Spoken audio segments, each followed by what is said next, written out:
Guy de Maupassant, des éditions Folio, La Morte. Je l'avais aimée éperdument. Pourquoi aime-t-on? Est-ce bizarre de ne plus voir dans le monde qu'un être, de n'avoir plus dans l'esprit qu'une pensée, dans le cœur qu'un désir, et dans la bouche qu'un nom? Un nom qui monte incessamment, qui monte comme l'eau d'une source, des profondeurs de l'âme, qui monte aux lèvres, et qu'on dit, qu'on redit, qu'on murmure sans cesse, partout, ainsi qu'une prière. Je ne conterai point notre histoire, l'amour n'en a qu'une, toujours la même. Je l'avais rencontrée et aimée, voilà tout. Et j'avais vécu pendant 1 an dans sa tendresse, dans ses bras, dans sa caresse, dans son regard, dans ses robes, dans sa parole enveloppée, liée, emprisonnée, dans tout ce qu'elle venait d'elle, dans tout ce qui venait d'elle. D'une façon si complète que je ne savais plus s'il faisait jour ou nuit, si j'étais mort ou vivant, sur la vieille terre ou ailleurs. Et voilà qu'elle mourut. Comment? Je ne sais pas, je ne sais plus. Elle rentra mouillée un soir de pluie et le lendemain, elle toussait. Elle toussa pendant 1 semaine environ et prit le lit. Que s'est-il passé? Je ne sais plus. Des médecins venaient, écrivaient, s'en allaient. On apportait des remèdes. Une femme les lui faisait boire. Ses mains étaient chaudes, son front brûlant et humide, son regard brillant et triste.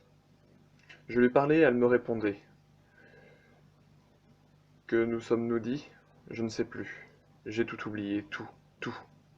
Elle mourut. Je me rappelle très bien son petit soupir si faible, le dernier. Le garde dit: Ah! Je compris, je compris. Je n'ai plus rien su. Rien. Je vis un prêtre qui prononça ce mot, votre maîtresse. Il me sembla qu'il l'insultait. Puisqu'elle était morte, on n'avait plus le droit de savoir cela. Je le chassai. Un autre vint qui fut très bon, très doux. Je pleurai quand il me parla d'elle. On me consulta pour 1000 choses, pour l'enterrement, je ne sais plus. Je me rappelle cependant très bien le cercueil, le bruit des coups de marteau quand on la cloua dedans. Ah mon Dieu, elle fut enterrée, enterrée, elle, dans ce trou. Quelques personnes étaient venues, des amis. Je me sauvai. Je courus. Je marchai longtemps à travers les rues. Puis je rentrai chez moi. Le lendemain, je partis pour un voyage. Hier, je suis rentré à Paris. Quand je revis ma chambre, notre lit, nos meubles, toute cette maison où était resté tout ce qui reste de la vie d'un être après sa mort, je fus saisi par un retour de chagrin si violent que je faillis ouvrir la fenêtre et me jeter dans la rue. Ne pouvant plus demeurer au milieu de ces choses, de ces murs, qui l'avaient enfermé, abrité et qui devaient garder dans leurs imperceptibles fissures 1000 atomes d'elle, de sa chair, de son souffle, je pris mon chapeau afin de me sauver. Tout à coup, un moment, un moment d'atteindre la porte, je passai devant la grande glace d'un vestibule qu'elle avait fait poser là pour se voir, des pieds à la tête, chaque jour, en sortant pour voir si toute sa toilette allait bien, était correcte et jolie, des bottines à la coiffure. Et je m'arrêtai net, en face de ce miroir qui l'avait si souvent reflété, si souvent qu'il avait dû garder aussi son image. J'étais là debout frémissant, les yeux fixés sur le verre plat, profond, vide, mais qui l'avait contenue tout entière, possédait autant que mon regard passionné. Il me sembla que j'aimais cette glace. Je la touchai, elle était froide.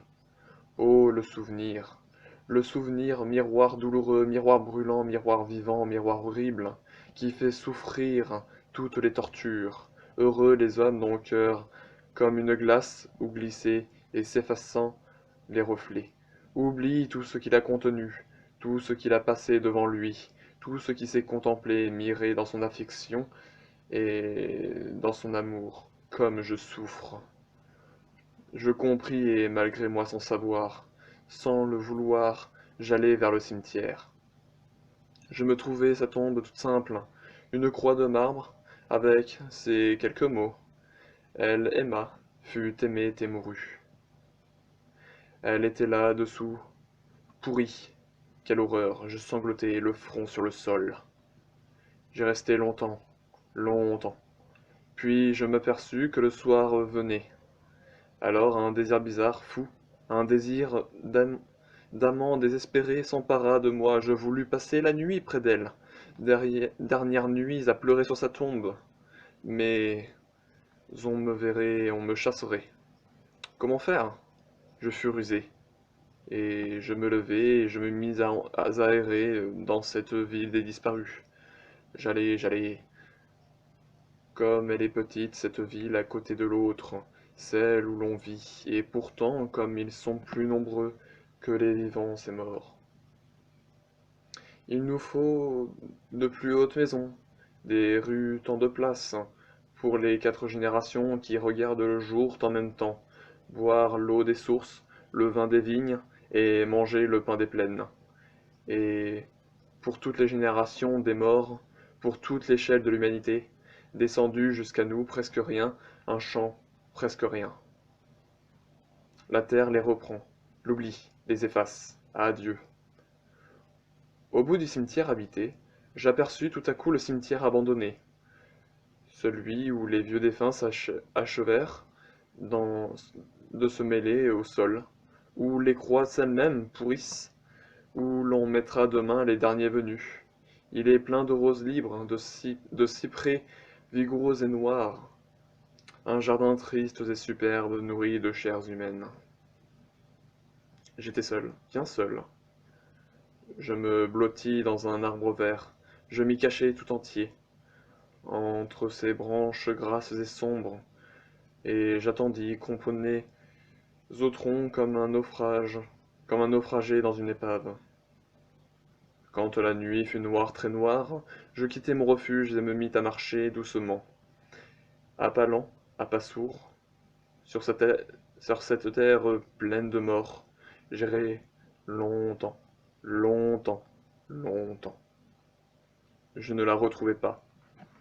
Les bras étendus, les yeux ouverts, heurtant des tombes avec mes mains, mes pieds et mes genoux, avec ma poitrine, ma tête elle-même, j'allais sans la trouver. Je touchais, je palpais comme un aveugle qui cherchait sa route. Je palpais des pierres, des croix et grises et des fers, des grilles de fer, des couronnes de verre, des couronnes de fleurs fanées. Je lisais les noms avec mes doigts, en me promenant sur les lettres. Quelle nuit, je ne la retrouverai pas. Pas de lune, quelle nuit. J'avais peur, une peur affreuse dans ces étroits sentiers, entre deux lignes de tombes, des tombes, des tombes, des tombes, toujours des tombes, à droite, à gauche, devant moi, autour de moi, partout des tombes. Je m'assis sur l'une d'elles, car je ne pouvais plus marcher, tant mes genoux fléchissaient. J'entendais battre mon cœur, et j'entendais autre chose aussi. Quoi? Un bruit confus, innommable. Était-ce dans ma tête affolée, dans la nuit impénétrable ou sous la terre mystérieuse, sous la terre ensemencée de cadavres humains, ce bruit? Je regardais autour de moi. Combien de temps suis-je resté là? Je ne sais pas, j'étais paralysé par la peur. J'étais ivre, épouvante, prêt à hurler, prêt à hurler, prêt à mourir, prêt à mourir. Et soudain, il me sembla que la dalle de marbre sur laquelle j'étais assis remuait. Certes, elle remuait comme si on l'eût soulevée. D'un bond, je me jetai sur le tombeau voisin, et je vis, oui, je vis la pierre que je venais de quitter se dresser toute droite, et la mort apparut. Un squelette nu, qui, de son dos courbé, la rejetait. Je voyais très bien, quoique la nuit fût profonde. Sur la croix, Je pus lire. Ici repose Jacques Olivant, décédé à l'âge de 51 ans. Il aima les siens, fut honnête et bon. Il mourut dans la paix du Seigneur. Maintenant, la mort aussi, les choses écrites. Maintenant, le mort aussi lisait les choses écrites sur son tombeau. Puis il ramassa une pierre dans le chemin, une petite pierre aiguë, et se mit à gratter avec soin ces choses. Il les effaça tout à fait, lentement, regarda dans ses yeux vides la place où, tout à l'heure, elles avaient gravé. Et du bout de l'os qui avait été son index, il écrivit en lettres lumineuses, comme ces lignes contrastées au mur avec le bout d'une allumette. Ici, il s'agit entre parenthèses, il s'agit d'allumettes phosphoriques. Ici reposait Jacques Olivant, décédé à l'âge de 51 ans.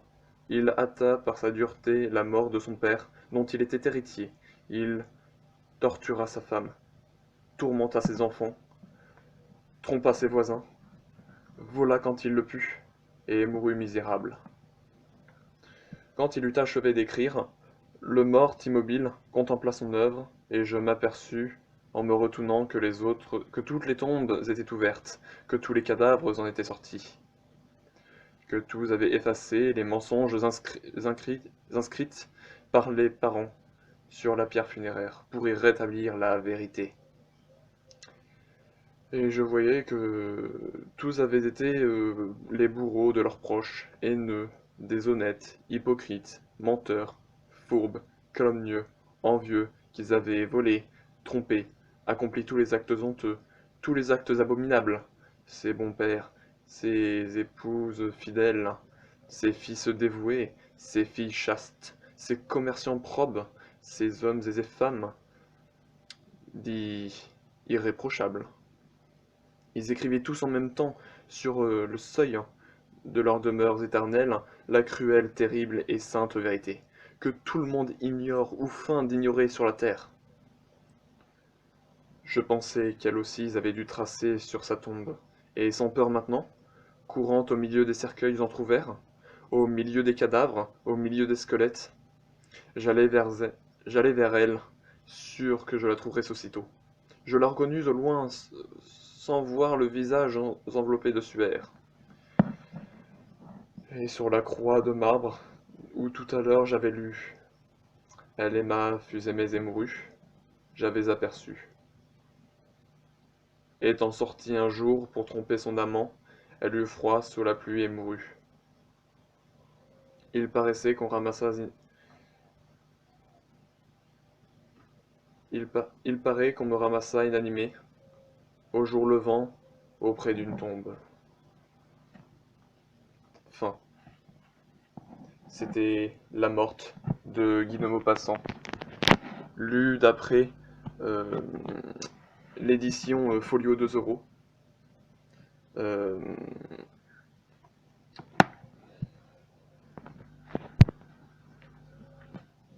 c'était Guy de Maupassant, dans le recueil de nouvelles de l'apparition.